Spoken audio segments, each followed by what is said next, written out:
시청자 여러분 안녕하십니까? 뉴스 스타트 3부 시작합니다.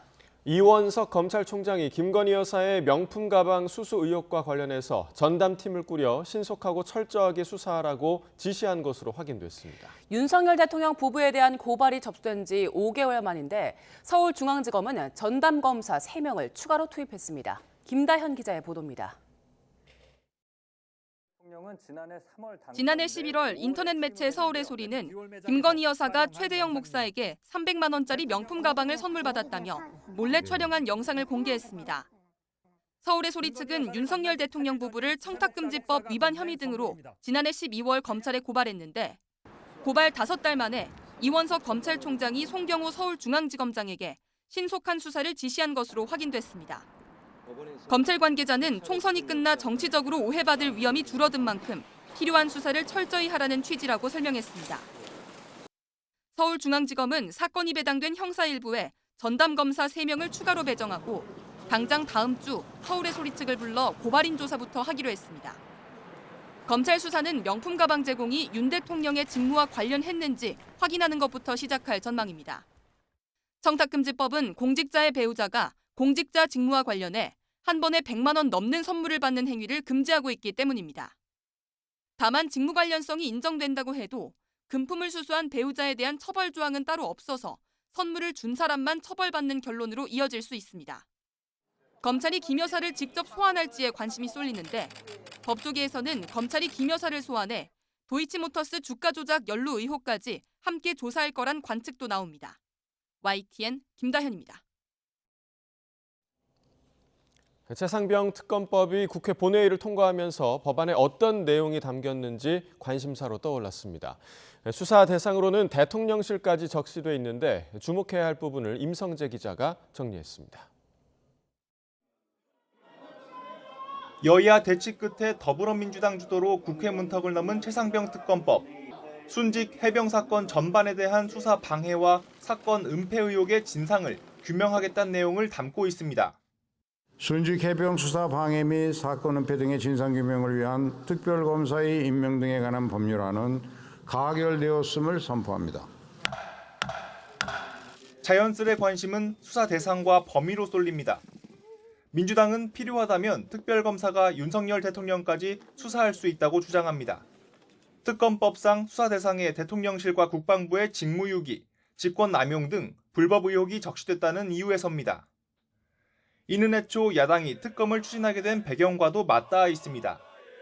지난해 해병대 수사단이 당시 해병 1사단장 등의 혐의를 적시한 조사 결과를 경찰에 넘기는 과정에서 이를 빼라는 윗선 개입이 있었다는 의혹이 제기됐습니다. 소추만 안 되다 뿐이지 윤석열 대통령이 수사 대상이 될지 안 될지는 특검이 출범을 하고 수사를 해보면 그러면은 증거라든지 진술이라든지 쭉 나올 거 아닙니까? 특별검사 임명에 있어선 민주당의 역할이 크단 분석이 나옵니다. 대통령은 특검 임명을 위해 자신이 속하지 않은 국회 교섭단체 후보 추천을 의뢰하게 되는데 21대 국회에서 이 교섭단체는 민주당입니다. 이 과정에서 대한변협 회장으로부터 후보자를 추천받고 이를 추리게 되지만 결국 민주당 추천목에서 특검 임명이 이뤄지는 셈입니다. 특검을 누가 하느냐? 특검은 공정하게, 특별검사는 공정하게 이루어져야겠죠. 그래서 보통 변호사단체나 또는 여야 합의로 해서 이제 추천하는데 민주당이 특검을 지명하겠다는 겁니다. 만약 법안이 공포되면 특검은 검사 20명을 포함해 60명 안팎의 공무원 파견을 요청할 수 있고 40명 이내 특별수사관까지 임명할 수 있습니다. 105명이었던 국정농단 특검과 맞먹는 규모입니다. 최상병 특검법은 수사 과정에 대한 언론 브리핑 내용도 담고 있는데 국민의힘은 피의 사실 공표가 불가피하다고 반발하는 등 법안 내용을 둘러싼 여야 간 입장차가 극명하게 엇갈리고 있습니다. YTN 임성재입니다. 최상병 특검법에 대통령실이 거부권 행사를 시사하면서 여야 대치가 격해지고 있습니다. 거부권은 헌법적 권리라며 대통령실을 옹호한 여당, 또 여기에 특검을 거부하는 사람이 바로 범인이라고 쏘아붙인 야당 간의 가시도친 설전이 이어졌습니다. 김다현 기자가 보도합니다. 국민의힘은 겨우 틔운 협치의 싹에 거대 야당의 입법 폭주로 꺾이고 말았다며 전국 냉각의 책임을 민주당의 탓으로 돌렸습니다. 민주당 반칙이다, 정치적 목적의 특검이 오히려 잘 진행되는 수사를 망칠 거다 등 날선 비판이 쏟아졌습니다. 모처럼 여야가 이태원 특별법을 합의 처리하며 협치 분위기를 조성한 지 채 1시간도 되지 않아 벌어진 참극이었습니다. 거부권이란 말이 부정적으로 들릴 뿐 정확한 표현인 제2요구권은 엄연한 헌법상 권리라며 대통령실에 힘을 싣는 발언들도 잇따랐습니다.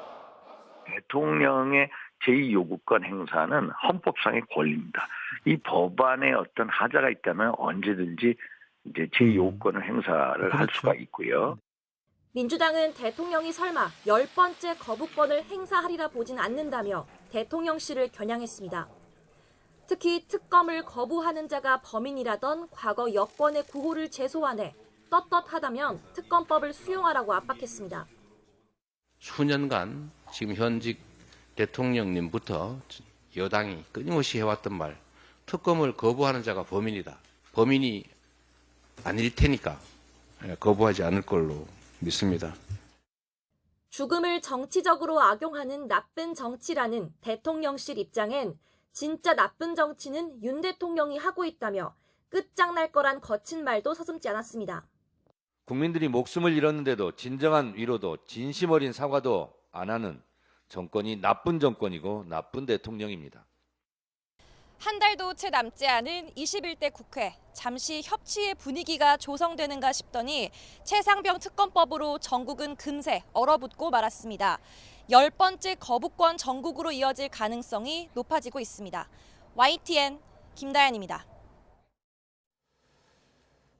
정부의 의대 증원에 반발하며 사직한 전공의들이 업무 개시 명령 등에 대응하기 위해서 행정소송에 나섰습니다.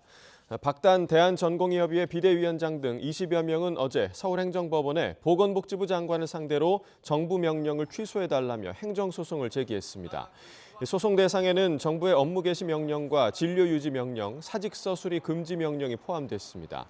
소장 제출 뒤 박 위원장은 전공의가 수련과 근로 여부를 자유롭게 결정하는 건 당연한 권리라며 사직서 수리 금지와 진료 유지 명령으로 직업 선택의 자유가 침해됐다고 주장했습니다. 전국 의과대학 교수 비상대책위원회가 정부가 의대 증원을 확정하면 일주일 동안 집단 휴진에 들어가기로 했습니다. 또 다음 주 금요일인 10일 하루 전국적으로 휴진에 돌입하겠다고 예고했습니다. 비대위는 어제 저녁 온라인 회의를 열어 이같이 결정했다고 밝혔습니다. 이어 앞으로도 정부의 잘못된 의료 정책에 대응하기 위한 전략을 수립하고 필요한 조치를 해나갈 예정이라고 설명했습니다. 거센 의료계 반발에도 의대 증원을 추진하던 정부에 일단은 제동이 걸렸습니다. 사법부가 2,000명 증원 규모에 대한 과학적 근거를 제시하라고 요구했기 때문인데 재판부 판단에 따라 정책 성패가 좌우될 수 있다는 전망도 나옵니다. 윤성훈 기자의 보도입니다. 의료계는 연간 2,000명씩 의대생을 증원하겠다는 정부 정책에 근거가 없다고 줄곧 비판해왔습니다. 증원을 백지화하거나 유예한 뒤 과학적으로 증원 규모를 다시 산출하자는 게 의료계 입장입니다. 최근 국립의대들이 정원을 자율적으로 조정토록 한 것은 2,000명이라는 숫자가 아무런 근거조차 없음을 정부 스스로 자인한 것이나 다를 바 없습니다. 구체적인 근거를 제시하지 않은 채 증원을 밀어붙이던 정부에 급 제동이 걸렸습니다. 의대 증원 집행정지 가처분 심리를 맡은 항고심 재판부가 오는 10일까지 과학적 근거를 제출하라고 요구했기 때문입니다.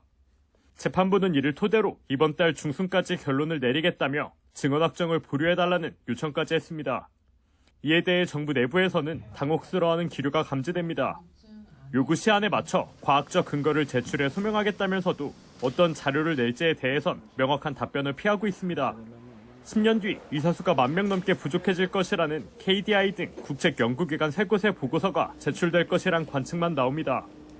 결국 정부의 증언 산출 근거를 재판부가 어떻게 판단하는지에 따라 결과가 판가름 날 것으로 보입니다. 이례적으로 이번 재판부에서는 이런 근거들을 보겠다, 내라라고 하신 걸 봐서 단순히 빨리 결정을 내리겠다는 결론보다는 이게 내용을 봐야 될 필요성이 좀 있구나라는 생각을 하시는 걸로 보여집니다. 가처분 신청이 인용될 경우 본안 소송 결과가 나오기까지 수년 동안 증언 정책이 올스톱될 가능성이 있습니다.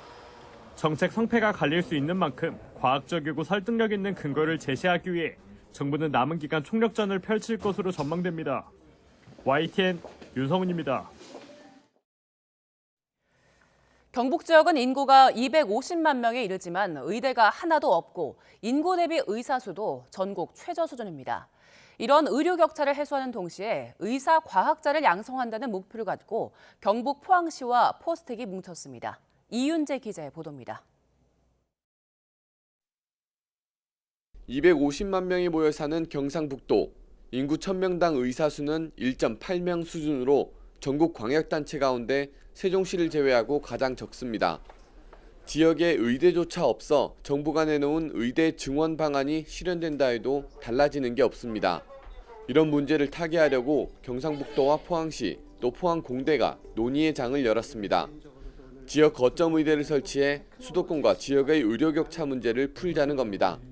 포항공대에 의과대학을 대학병원과 함께 설립을 해서 심각한 의료 격차 문제를 함께 해결함과 동시에 우리나라 장차 바이오 헬스케어 산업을 육성시킬 수 있는 지역과 대학의 판단은 논란이 일고 있는 의대 증원 문제와는 방향이 조금 다릅니다. 환자를 돌보는 의사가 아닌 의사 면허를 갖고 의료 기술이나 치료법, 신약 등을 연구하는 의료 과학자를 키우겠다는 겁니다. 약 50명 정도의 정원에 100% 의사 과학자 양성을 목표로 하고 있습니다. 기존의 시설을 잘 활용을 하고 좋은 병원이 생긴다면 실질적인 임상 시험 그리고 그것이 이제 상용화로 연결될 수 있는 기회가 된다고 생각하고 있습니다. 포항공대뿐 아니라 서울대와 카이스트도 의사 과학자 양성을 위한 시도에 나섰지만 속도를 내지 못하는 상황. 지역 의료 문제를 해결하고 바이오 헬스 산업 육성에 필요한 의사 과학자 양성을 위해 정부와 의료계가 나서야 한다는 목소리가 힘을 얻고 있습니다. YTN 이윤재입니다.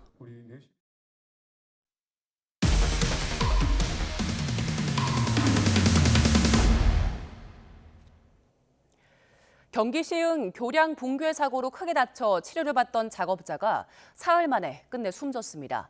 정확한 사고 원인은 아직 조사가 진행 중인데 당시 현장 모습이 고스란히 담긴 CCTV 영상을 YTN이 단독 입수했습니다. 유서연 기자입니다. 교각 사이 상판을 떠받치는 콘크리트 구조물, 이른바 거더 9개가 나란히 올려져 있습니다. 마지막 1개는 양쪽을 크레인 2대가 붙잡고 막바지 올리는 작업이 한창입니다. 그런데 갑자기 크레인에 매달려 있던 맨끝 구조물이 한쪽으로 들리면서 위로 솟구치더니 추락합니다. 바로 옆 교각 위에서 작업하던 사람들도 사고 충격에 휘청거립니다. 갑자기 일어난 추락 여파로 나란히 놓여있던 구조물들도 도미노처럼 줄줄이 쓰러졌고 잔해가 도로까지 덮쳤습니다. 지난달 30일 시흥 교량 붕괴 사고 당시 상황이 고스란히 담긴 CCTV 영상입니다. 앞서 진행된 합동 감식에선 마지막으로 올리던 구조물의 중간 부분이 부러져 사고가 났다는 잠정 결과가 나오기도 했습니다. 무게중심이 뭔가가 바깥쪽에 더 있었다는 거죠. 저쪽에서 밖으로 당겼든 저 끝에서 이쪽으로 바깥쪽으로 당겼든 뭔가 모르게 무게중심이 정상적이지 않았다는 거죠. 현장 관계자들은 사고 발생 직전 문제가 된 구조물이 휘어 있었고 이를 거치하는 과정에서 사고가 났을 가능성도 제기합니다. 전담 수사팀을 꾸린 경찰은 관계자 소환 조사를 이어가며 정확한 사고 원인을 조사하고 있습니다. 사고 당시 모두 7명이 다쳤는데 크게 다쳐 치료를 받던 50대 작업자는 사흘 만에 끝내 숨졌습니다. 사망자가 나온 만큼 이번 사고는 중대 산업재해가 되면서 당국의 관련 조사도 이뤄질 예정입니다. YTN 유서연입니다. 무소속 윤관석 의원이 입법 로비를 대가로 수천만 원대 뇌물을 받은 정황이 드러나 검찰이 강제 수사에 나섰습니다. 윤 의원은 골프 접대와 후원금을 받은 뒤 관련 업체에 유리한 법안을 발의해준 혐의를 받고 있습니다. 신지원 기자가 보도합니다. 검찰이 국회 사무처에 검사와 수사관을 보내 법제실과 서버를 압수수색했습니다. 무소속 윤관석 의원이 입법 로비를 대가로 수천만 원대 뇌물을 받은 정황을 포착한 겁니다. 윤 의원은 양변기 등 절수용품 제조사인 A업체로부터 골프 접대와 후원금 등 수천만 원대 뇌물을 수수한 혐의를 받고 있습니다. 윤 의원은 지난 2021년 3월 국내에서 판매, 제조되는 절수 설비의 등급 표시를 의무화하는 수도법 개정안 발의에 참여했는데 이 법안은 넉 달 만에 국회를 통과해 공포됐습니다. 검찰은 이 같은 윤 의원의 입법 활동이 해당 업체와 관련이 있는지 의심하고 있습니다. 또 주택건설 기준 규정 등 법령 개정이나 입법 발의를 추진하는 과정에서 해당 업체 대표가 다른 의원들도 후원하도록 윤 의원이 관여한 정황을 들여다보고 있습니다. 검찰은 이른바 민주당 전당대회 돈봉투 의혹 사건을 수사하는 과정에서 윤 의원의 뇌물 수수 정황을 포착했습니다. 윤 의원은 이미 송영길 전 민주당 대표를 당선시키기 위해 동료 의원들에게 제공할 6천만 원을 수수한 혐의로 1심에서 징역 2년을 선고받았습니다. 또 받은 돈을 나눠준 혐의로도 기소돼 현재 관련 재판을 받고 있습니다. YTN 신지원입니다. 계약을 앞둔 선수에게 뒷돈을 요구하다가 미수에 그친 혐의로 기소된 장정석 전 기아 타이거즈 단장이 첫 재판에서 관련 혐의를 부인했습니다. 하지만 검찰 공소장에는 장 전 단장의 구체적인 뒷돈 요구 정황이 고스란히 담겼습니다. 김철희 기자입니다. FA 계약을 앞둔 포수 박동원에게 뒷돈을 요구했다가 거절당한 혐의로 기소된 장정석 전 기아 타이거즈 단장. 그간 장 전 단장은 좋은 계약을 해보자는 취지의 농담이 곡해된 것 같다고 주장했지만 검찰 공소장에는 집요했던 뒷돈 요구가 그대로 담겼습니다. 지난 2022년 5월 대구에 있는 호텔에서 처음 4년 10여 계약의 대가로 2억 원을 달라고 제안한 장 전 단장은 3달 뒤 같은 장소에서 더 노골적으로 뒷돈을 요구했습니다. 스카우터들이나 하는 짓이지만 너니까 믿고 이러는 거라며 운을 띄운 뒤 큰 규모 계약이 성사되면 다발로 2개, 즉 2억 원을 달라고 한 겁니다. 며칠 뒤 서울에서는 그 다음 계약까지 보장하겠다는 식으로 제안하며 다시 돈을 요구했습니다. 첫 재판에서 장 전 단장 측은 돈을 요구한 건 맞지만 박동원 선수의 청탁이 없어 혐의가 성립하지 않는다고 주장했습니다. 배임수재 미수 혐의가 성립하려면 부정한 청탁이 전제돼야 한다는 건데 재판부는 검찰 쪽에 추가 의견을 요구했습니다. 장 전 단장은 김종국 전 감독과 함께 사업가에게 광고 계약 관련 청탁을 받고 1억 6천만 원을 건네받은 혐의도 받는데 두 사람은 가을 야구에 진출한 선수들의 사기 진작 차원에서 받은 경력금일 뿐이라며 혐의를 부인했습니다. 법원은 다음 달 4일 관련 증인을 불러 재판을 이어갈 예정입니다. YTN 김철입니다. 쌍방울그룹의 대북 송금 의혹에 연루돼 재판을 받고 있는 이화영 전 경기도 평화부지사가 1심 선고를 한 달 앞두고 보석을 청구했습니다. 이 전 부지사는 지난달 26일 건강 악화 등을 이유로 들어 수원지방법원에 보석 신청서를 냈습니다. 보석 신문 기일은 아직 지정되지 않았는데 검찰은 반대 의견을 정리해 조만간 재판부에 낼 방침입니다. 지난해 4월 경기 성남시에 있는 정자교가 붕괴한 사고와 관련해 유지 보수 업무를 소홀히 한 혐의를 받는 구청 공무원들의 구속영장이 기각됐습니다. 수원지방법원 성남지원은 어제 업무상 과실치사상 혐의를 받는 40대 A씨 등 분당구청 소속 공무원 3명에 대해 증거를 없애거나 도망할 염려가 없다며 구속영장을 기각했습니다. A씨 등은 2021년 정밀 안전점검 결과 정자교가 교면 전면 재포장이 필요하다는 점검 결과를 받고도 이를 제대로 검토하지 않고 보수공사 대상에서 제외한 혐의를 받습니다.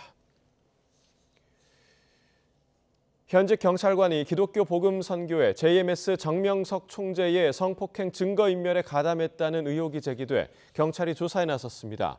서울경찰청은 서초경찰서 소속 팀장급 A경감에 대한 감사에 착수했습니다. A경감은 정 총재의 여신도 성폭행 의혹이 불거지자 JMS 간부들과 화상회의를 열고 범행 증거인멸을 도왔다는 의혹을 받고 있습니다. A경감은 주수호라는 신도명으로 활동하며 JMS 관련 경찰 수사 현안이 있을 때마다 대응책을 논의했다는 의혹도 받습니다. 정 총재는 2018년 2월부터 2021년 9월까지 충남 금산군 수련원 등에서 여신도들을 성폭행한 혐의로 구속 기소돼 지난해 12월 1심에서 징역 23년을 선고받았습니다. 논란이 끊이지 않았던 예술과 체육 분야 병역 특례 제도가 50년 만에 전면 재검토됩니다. 정부가 올해 안에 개선안을 내놓을 계획인데 무엇보다 시대 변화에 따른 국민의 눈높이가 기준이 될 것으로 보입니다. 조용성 기자입니다. 빌보드 차트를 비롯해 세계를 무대로 기록을 써나가며 한류 확산에 기여한 BTS가 입대하면서 기존의 예술 분야 병역 혜택을 손봐야 한다는 목소리가 큽니다. 이름만 국제대회인 국내 콩쿠르 우승자까지 국위 선양을 이유로 혜택이 주어지는 게 맞지 않다는 지적을 받기도 했고 체육 분야는 아시안게임이 열릴 때마다 논란이 계속됐습니다. 지난해 항저우 아시안게임에 축구대표팀 20명, 야구대표팀은 19명이 혜택을 받았는데 경기에 뛴 적 없는 선수도 있습니다. 특히 e스포츠 종목으로 혜택을 받는 선수들도 나오면서 국정감사에서 지적을 받기도 했습니다. 그 아시안 게임 같은 경우 e스포츠니 뭐 이런 특수한 나라에서 그 게임 할 때 간혹 들어가는 케이스가 있지요. 예. 이런 것도 병역 혜택을 주는 거에 전향적으로 다시 한번 검토를 하시기 바랍니다. 논란이 반복되자 정부가 채용 예술 분야 병역 특례 폐지까지 염두에 두고 전면 재검토하기로 했습니다. 국방부와 병무청, 문화체육관광부 등이 모여 조만간 태스크포스를 만들고 올해 안에 병역 특례 제도 개선 방안을 내놓을 계획입니다. 예술체육요원을 포함한 보충력 제도는 도입할 당시와 비교하여 시대 환경, 국민 인식, 병역 자원 상황 등의 측면에서 많은 변화가 있어 왔습니다. 병역 이행의 공정성 확보 및 앞으로 병역 자원 감소 등에 대비하기 위하여 공중보건 의사와 전문연구, 산업기능요원은 사회적 필요 때문에 병역 특례로 운용되지만 체육과 예술 분야는 개인 성과에 대한 보상 성격이 있다는 점도 검토가 결정된 이유로 꼽힙니다. 1973년도에 도입된 병역 특례 제도에 대한 개선의 기준은 병역 의무 이행에 대한 공정성과 시대에 따른 국민의 눈높이가 될 것으로 보입니다. YTN 조용성입니다. 일본 정부가 네이버가 가진 라인 야후 지분 매각을 압박하고 나선 가운데 네이버가 공식 입장을 내고 일본의 조치가 매우 이례적이라고 밝혔습니다. 국내 여야 정치권도 일제히 비판하면서 정부의 신속한 대응을 촉구하고 나섰는데 외교 갈등으로 비화할 수도 있다는 전망까지 나오고 있습니다. 도쿄 김세호 특파원입니다. 지난해 11월 네이버 자회사 서버에 대한 해킹으로 라인 야후 이용 고객 51만 명의 개인 정보가 유출되자 두 차례나 행정 지도에 나선 일본 총무성은 메신저 라인을 운영하는 라인 야후가 네이버에 과도하게 의존한 탓이라고 거듭 강조했습니다. 그러면서 네이버 지분 정리 방안을 한층 구체화할 것을 요구하고 있습니다. 委託先から資本的な支配を相当程度受ける関係の見直しを含め親会社等を含めたグループ全体での検討を実施し、検討結果を具体的に報告することなどの措置を講ずるよう求めたところでございます。 일본 통신사가 지난 2월 고객 정보 3천만 건을 유출한 데 대해서는 보안 대책 강화안을 수용하는 선에 그쳤던 것에 비하면 훨씬 엄격한 조치입니다. 우리 정부는 한국 기업이 차별받아서는 안 된다고 우려한 데 이어 여야 정치권도 일제히 비판에 나섰습니다. 플랫폼이 외국 기업이어서 자국민의 개인정보 데이터가 타국으로 넘어간다고 생각하고 모든 플랫폼의 경영권을 자국 기업이 가져가야 한다면 어느 해외 기업이 그 나라에 투자할 수 있겠습니까? 동향을 주시하며 필요시 지원하겠다는 한가한 소리나 할 때가 아닙니다. 수수방관하며 허송세월 하다가는 일본 정부에 우리 기업을 뺏길 판임을 모릅니까? 네이버도 처음 공식 입장을 내고 자본 지배력을 줄이라고 요구하는 행정 지도 자체가 이례적이라며 이것을 따를지 말지가 아닌 중장기적 사업 전략에 따라 결정할 문제라며 내부 검토 중에 있다고 밝혔습니다. 일본 주간지 겐다이 비즈니스는 사태가 장기화하면 문재인 정권 시절의 반일 분위기가 재현될 가능성도 있다고 짚었습니다. 우리 기업에 대한 일본 정부의 거듭된 지분 매각 압박이 자칫 한일 간 경제 협력과 신뢰에 큰 타격을 줄 수 있다는 목소리에 힘이 실리고 있습니다. 도쿄에서 YTN 김세호입니다.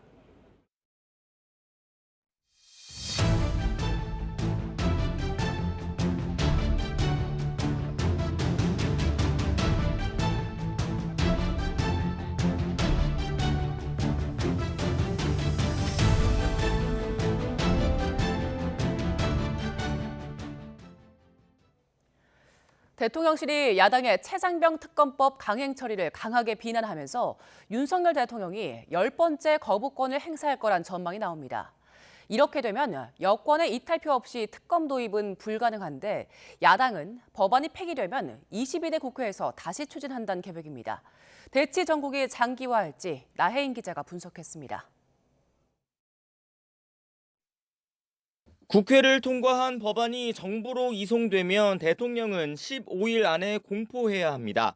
이의가 있으면 역시 같은 기간 안에 거부권을 행사해 국회에 재의결을 요구할 수 있습니다. 필요하면 임시 국무회의를 열 수도 있지만 매주 화요일 정례회의를 거쳐 거부권을 행사한다면 오는 14일이 될 거란 관측도 제기됩니다. 특검법 강행 처리는 최상병의 안타까운 죽음을 이용해서 정치적인 목적으로 악용하려는 나쁜 정치입니다. 민주당은 거부권이 행사되면 21대 국회 임기가 끝나기 전 27일, 28일쯤 마지막 본회의를 열어 재표결 절차를 밟는다는 계획입니다. 거부된 법안은 재적의원 과반 출석에 출석의원 3분의 2 이상 찬성해야 가결돼 문턱이 훨씬 높습니다. 구속된 윤관석 의원을 빼고 재적의원 295명이 전부 출석하면 야당 입장에선 197표가 필요해 17표가량 모자랍니다. 여당에서 유일하게 특검 찬성표를 던진 김웅 의원과 앞서 특검에 긍정적인 반응을 보인 안철수 의원 등이 있지만 이탈표가 얼마나 나올진 미지수입니다. 현재의 어떤 야당의 그 모습들, 형태들, 독주하는 이런 모습들 속에서 동의할 수 있는 여당 의원들은 그렇게 많지는 않은 것 같습니다. 다만 22대 총선 낙선자를 비롯해 본회의에 출석하는 의원들이 적을수록 가결 정족수가 낮아진다는 점은 변수입니다. 여당 의원 26명이 회의장에 나오지 않으면 범야권 의원 180명만으로 재의결이 가능합니다. 특검을 거부하는 자가 범인이다. 범인이 아닐 테니까 거부하지 않을 걸로 믿습니다. 이탈표 없이 특검법이 폐기되면 야당은 22대 국회에서 법안을 다시 발의한다는 계획입니다. 범야권이 192석을 차지하면서 여소야대 지형이 더 기운 만큼 8표만 더하면 거부권은 무력해집니다. 다만 거부권 정국이 반복될수록 대통령실과 여당의 정치적 부담은 커질 수밖에 없습니다. 때문에 여권이 야당과 물밑 협상에 나설 가능성도 배제할 수는 없다는 분석도 나옵니다. YTN 나혜인입니다. 국민의힘이 황우여 비상대책위원장 주도로 차기 지도체제 정비에 나선 가운데 관심은 비대위가 주도할 전당대회에 집중되고 있습니다. 예비 당권 주자들을 중심으로 당원 투표 100%인 현행 당대표 선출 방식을 바꿔야 한다는 목소리가 커지는 가운데 당내 경로는 끊이지 않고 있습니다. 조성호 기자의 보도입니다. 국민의힘은 당대표를 당원 투표로만 선출하고 있습니다. 당원 투표 70%, 국민 여론조사 30%를 반영하던 기존 방식을 바꾼 겁니다. 당대표는 당원이 뽑는 것입니다. 정당은 이념과 철학을 같이 하는 사람들이 정권 획득과 성공적인 국정 운영을 목적으로 모인 집합체입니다. 이른바 룰 개정 이전엔 이준석 전 대표가 당원 투표에서 근소하게 밀리고도 여론조사에서 압승하며 승리했습니다.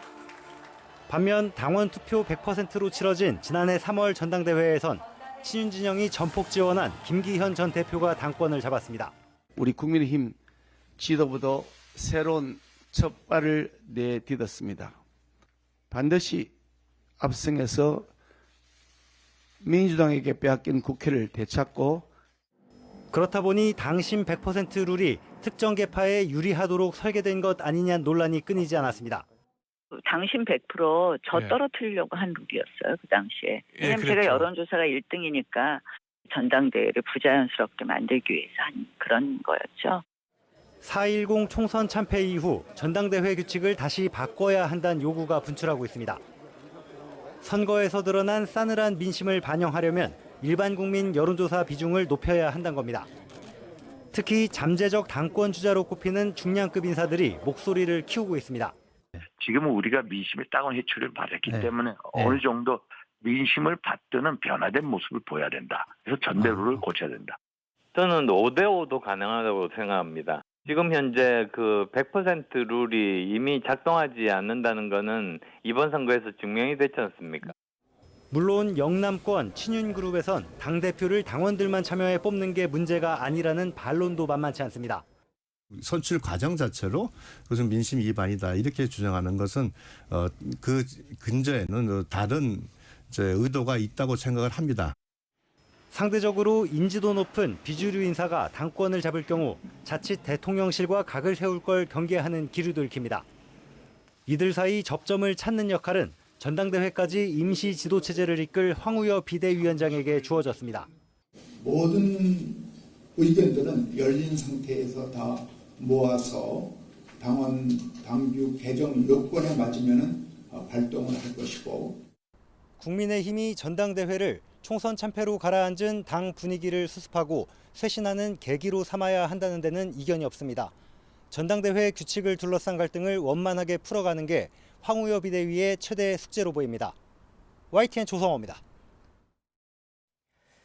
민주당 차기 원내대표로 선출된 친명계 박찬대 의원이 22대 국회 상임 및 쟁탈전을 예고하면서 대여 공세 기조를 분명히 했습니다.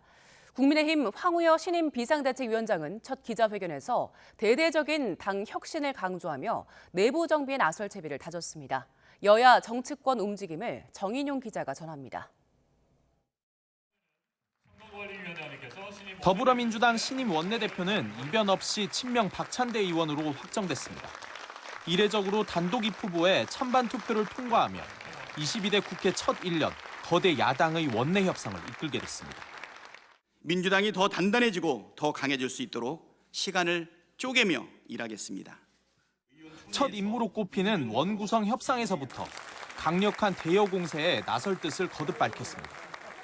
대통령실이 피감 기관으로 포함돼 관례상 여당이 맡아온 운영위원회는 물론이고 본회의 전 법안 처리의 핵심 관문인 법사위원회도 민주당 몫으로 가져오겠다고 못 박은 겁니다. 말만 하는 국회가 아니라 실천하는 국회로 만들겠습니다. 책임 있는 국회 운영을 위해 법사위와 운영위를 민주당 몫으로 확보하겠습니다. 특히 윤석열 대통령이 거부권을 행사한 법안들을 22대 국회 개원 즉시 재추진하겠다고 선언했습니다. 수세에 몰릴 것으로 전망되는 국민의힘에선 새 지도체제 구성에 속도를 내기 시작했습니다. 신임 황우여 비상대책위원장은 첫 일성으로 당을 완전히 뜯어고치겠다며 단순히 전당대회 준비만을 위한 관리형 비대위가 아님을 시사했습니다. 우리는 구태여 관리 혁신을 구별하지 않고 당원 당규에 주어지는 당무를 수행할 것입니다.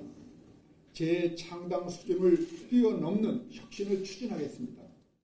야당과의 협치에 나서겠다고도 했는데 민주당의 주장을 그를 지지하는 국민의 목소리로 보아서 존중해드리겠습니다. 실제 협상 테이블에 앉게 될 새 원내대표를 뽑기 위한 선거전은 조금씩 활기를 띠고 있습니다.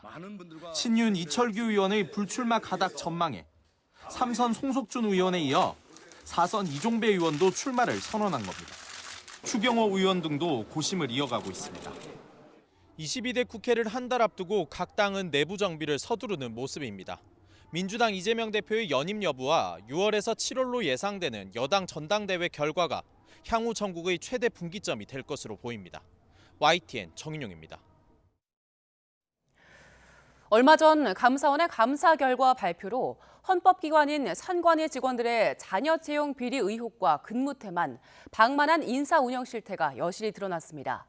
감사 과정에서 자료 제출을 거부하거나 면접 자료 파쇄 등 조직적인 감사 방해 행위도 있었던 걸로 알려졌는데 선관위가 자정 노력을 하겠다고 밝혔지만 실효적인 조치로 이어질진 의문입니다. 김대겸 기자입니다. 감사원 감사로 밝혀진 선거관리위원회의 각종 비위는 상상 이상이었습니다. 자녀 특혜 채용 수단으로 활용된 경력 채용 전수조사 과정에서 무려 800여 건의 규정 위반이 확인됐고 49명이 채용 비리에 연루됐습니다.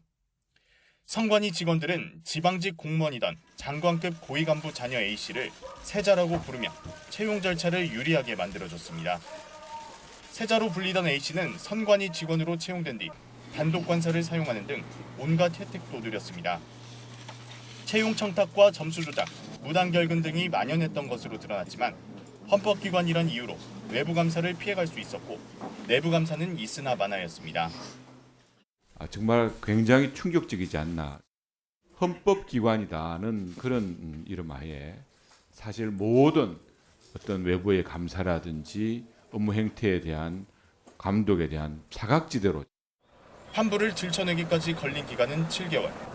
선관위 직원들의 조직적 감사 방해로 과정 역시 순탄치 않았던 것으로 알려졌습니다. 한 감사원 관계자는 YTN과 통화에서 특혜 의혹 자녀들의 신상 정보를 검은색 펜으로 지운 뒤 복사본을 제출하거나 윗선 결제 등을 이유로 자료 제출을 미루는 경우도 잦았다고 말했습니다. 전직 선관위 사무총장은 재직 시절 사용하던 휴대전화와 노트북을 반납하지 않았는데 뒤늦게 감사원에 제출했을 땐 이미 모든 자료가 삭제된 상태였던 것으로 알려졌습니다. 3급 이상 고위직 운영 관련 자료는 끝내 받지 못했다고도 덧붙였습니다. 앞서 자녀 특혜 채용 의혹이 알려졌던 지난해 중순에도 선관위는 헌법기관이라는 이유로 감사원 감사와 권익위 조사 등을 거부하며 여론의 문매를 맞기도 했는데 감사원법상 감사가 가능하다는 주장에 대해서는 좀 어떻게 보시나요? 수고하십니다. 오늘 회의 핵심 안건은 어떻게 보세요? 수고하십니다. 선거관리위원회는 감사원의 감사를 전면적으로 수용하고 권한정의를 영원히 포기하겠다고 선언하여야 합니다. 이후 여론에 떠밀리듯 감사원 감사를 수용하긴 했지만 뒷모습은 달랐던 겁니다. 감사원 발표 이후 선관위는 자정 노력에 힘쓰고 있다고 밝혔지만 역시 실천으로 이어질 수 있을지는 미지수입니다. 앞서 선관위는 지난해 7월 헌법기관인 선거관리위원회는 감사원 감사 대상이 아니라며 헌재에 권한쟁의 심판을 청구했습니다. 일각에선 이를 두고 겉으론 자정 노력을 강조하는 선관위가 정작 외부 감사는 받지 않겠다는 이중적 태도를 고수하고 있다는 비판도 나옵니다. YTN 김대겸입니다. 팔레스타인 무장정파 하마스가 현지 시간으로 4일 대표단을 이집트 카이로로 보낼 것이라며 휴전 협상에 긍정적인 입장이라고 밝혔습니다. 하마스는 성명에서 팔레스타인의 요구를 충족시키는 방식으로 가자지구 휴전 합의에 도달하려는 결연한 의지가 있다며 이렇게 말했다고 로이터 통신이 보도했습니다. 하마스는 지도부가 최근 받은 휴전 제안을 긍정적으로 검토한다는 입장과 함께 같은 입장으로 합의에 도달하기 위해 카이로로 간다고 강조했습니다. 윌리엄 번스 미국 중앙정보국 CIA 국장이 현지 시간 3일 가자지구 분쟁 관련 협의를 위해 이집트 카이로에 도착했다고 로이터 통신이 보도했습니다. 하마스 측의 우호적인 반응으로 휴전 합의 성사에 대한 가능성이 커진 데다 번스 국장이 카이로에 왔다는 보도가 나오면서 협상에 주목할 만한 진전이 있는 것 아니냐는 관측이 나옵니다. 미국 정부 당국자가 일시 휴전과 가자지구 인질 석방을 위한 이스라엘과 하마스의 협상에 일부 진전이 있는 것으로 보고 있다고 로이터 통신이 보도했습니다. 이 통신은 하마스 대표단이 현지 시간으로 4일 휴전과 인질 석방 협상 장소인 카이로를 방문할 것이라는 소식이 알려진 가운데 미국 당국자가 이렇게 말했다고 전했습니다. 이 당국자는 다만 미국 측이 소식이 더 나오기를 기다리고 있다고 로이터에 밝혔습니다. 미국 대학가의 반전 시위가 길어지면서 경찰이 시위대 강제 해산에 나서고 있습니다. 바이든 대통령도 질서가 우선이라는 공식 입장을 밝혔습니다. 하지만 반전 시위는 영국, 프랑스 등 유럽 대학으로 확산해 시위대와 당국의 충돌이 불가피할 전망입니다. 김지영 기자입니다. 이른 새벽 무장경찰 인력 수백 명이 시위대가 설치한 바리케이드를 치우며 UCLA 농성장으로 진입합니다. 경찰이 대학 내 시위대를 향해 현장을 떠나라고 명령한 지 몇 시간 뒤입니다. 시위 참가자 수백 명이 캠퍼스에 남아 저항했지만 결국 강제 해산되고 200명 넘게 체포됐습니다. 앞서 맞불 시위대와의 충돌로 부상자가 속출하자 대학 당국은 경찰 진입을 요청했습니다. Had people mazing us, beating us with bats and sticks, throwing whatever they could to us, and none of this law enforcement was here at all.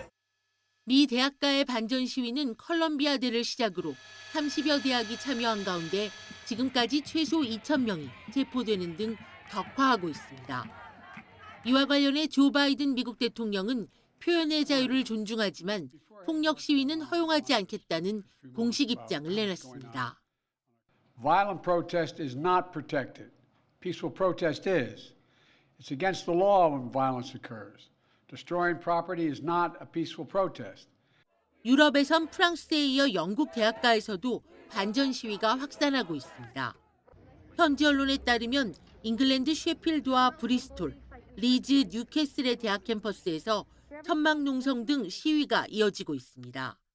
시위대는 이스라엘에 무기를 제공하는 기업과 협력을 끊고 이스라엘 대학과도 관계를 단절하라고 대학 측에 요구하고 있습니다. 하지만 영국 정부 역시 표현과 집회의 자유는 허용되지만 반유대주의 행위는 단속하겠다는 입장이어서 시위대와 공권력의 충돌이 불가피해 보입니다. YTN 김지영입니다. 오는 11월 5일에 실시되는 미국 대선이 6개월 앞으로 다가왔습니다. 4년 전과 같은 후보인 바이든 대통령과 트럼프 전 대통령이 공수만 바꿔서 출마하는데 신경전이 치열하지만 유권자들은 시큰둥합니다. 김도원 기자입니다. 오는 11월 미 대선은 4년 전처럼 바이든 대통령과 트럼프 전 대통령의 대결로 사실상 확정됐습니다. 전현직 대통령이 대선에서 다시 맞붙는 건 1912년 이후 112년 만입니다. 판세는 팽팽합니다. 미국 정치 전문 매체 더 힐이 여론조사 681건을 종합한 결과 트럼프 46.5%, 바이든 46.0%로 박빙인 상황입니다. 하지만 미국 대선은 전체 지지율보다 주별 선거인단 확보가 중요한데 승패를 좌우할 주요 경합주에서는 트럼프 전 대통령이 우세하다는 평가입니다. 치열한 선거전은 후보 간 직설적인 비난으로 이어지고 있습니다. Remember he was trying to deal with COVID. He said, just inject a little bleach in your veins. The first step to restoring safety in America is to fire crooked Joe Biden, get him out November 5th, and we're going to get him out. 경쟁은 치열하지만 두 후보의 재대결을 보고 싶지 않다는 의견이 많게는 70%에 이르는 비호감 대선입니다. 바이든 대통령은 물가 상승 등 경제 상황이, 트럼프 전 대통령은 현재 진행되고 있는 형사재판 리스크가 약점입니다. 여기에 대학가에 번지는 팔레스타인 지지 시위는 친이스라엘 정책을 펴는 바이든 대통령에 대한 청년층의 이탈을 불러올 거라는 분석이 많습니다. 누가 당선되느냐에 따라 한미 관계도 큰 영향을 받게 되는 만큼 점점 달아오르는 미국 대선 레이스에 관심이 쏠리고 있습니다. YTN 김도원입니다. 일본 애니메이션의 거장 다카하타 이사오 감독의 데뷔작부터 유작까지 그의 발자취를 따라가는 전시회가 서울에서 시작됐습니다. 인기 캐릭터 헬로키티 50주년 기념전까지 어린이날을 앞두고 가족과 함께 볼 만한 전시를 김정아 기자가 전해드립니다.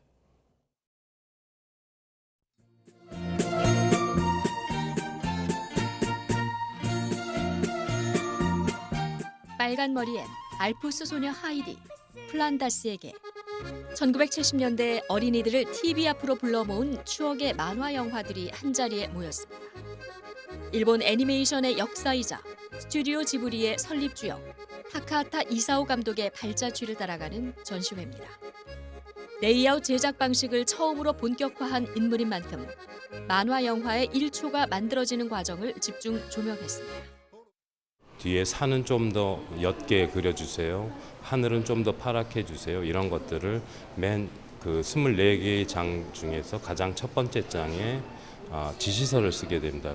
이 레이아웃을 사실은 이제 그 다카타 감독님의 어떤 영화의 1초의 설계도라고 보시면 됩니다.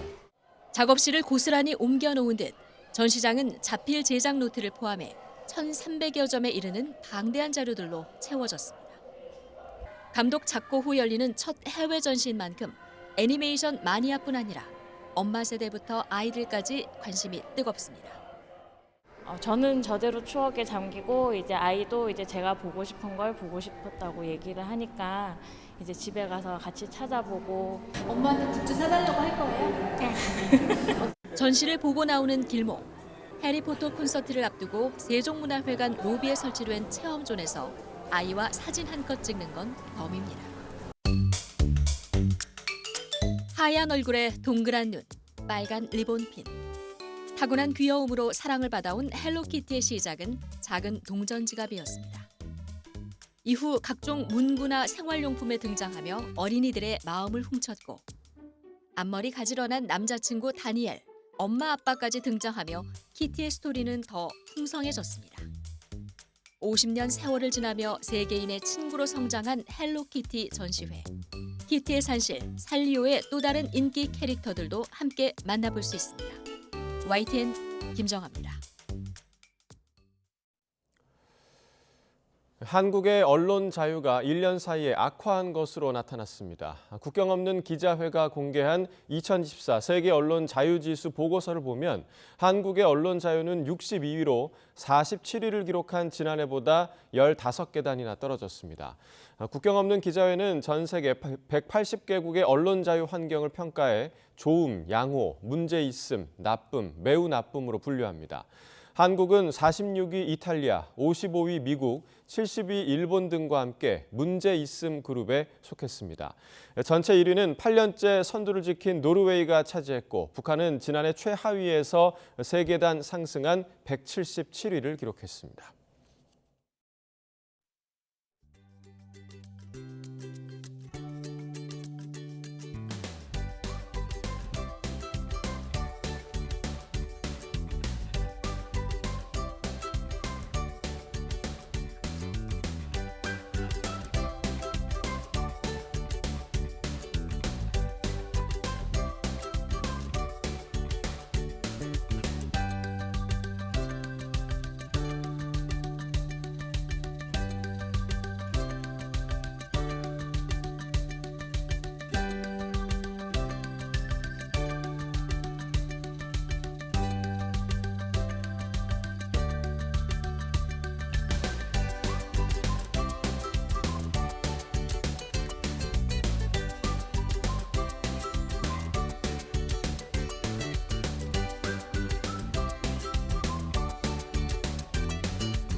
오늘도 낮엔 여름입니다. 서울의 낮 기온이 28도로 덥겠는데요. 어린이날인 내일은 전국에 비 예보가 있습니다. 비가 내리면서 낮에도 선선하겠습니다. 전국적으로 많고 강한 비가 예상돼 대비 잘 해주시길 바랍니다. 현재 서울과 경기 일부, 원주, 청주에는 건조주의보가 내려져 있습니다. 중부를 중심으로 대기가 건조하니까 산불 조심해 주시길 바랍니다. 오늘 전국이 맑은 가운데 낮 동안 자외선과 오존 모두 강할 것으로 보입니다. 현재 기온 살펴보겠습니다. 서울이 14.9도, 청주가 14.6도, 대구 12.3도고요. 낮 기온은 서울이 28도, 청주도 28도, 창원 25도로 예상됩니다. 비는 다음 주 화요일까지 길게 이어질 전망입니다. 날씨였습니다. 토요일 뉴스 스타트 3부 마칩니다. 시청해주신 여러분 고맙습니다.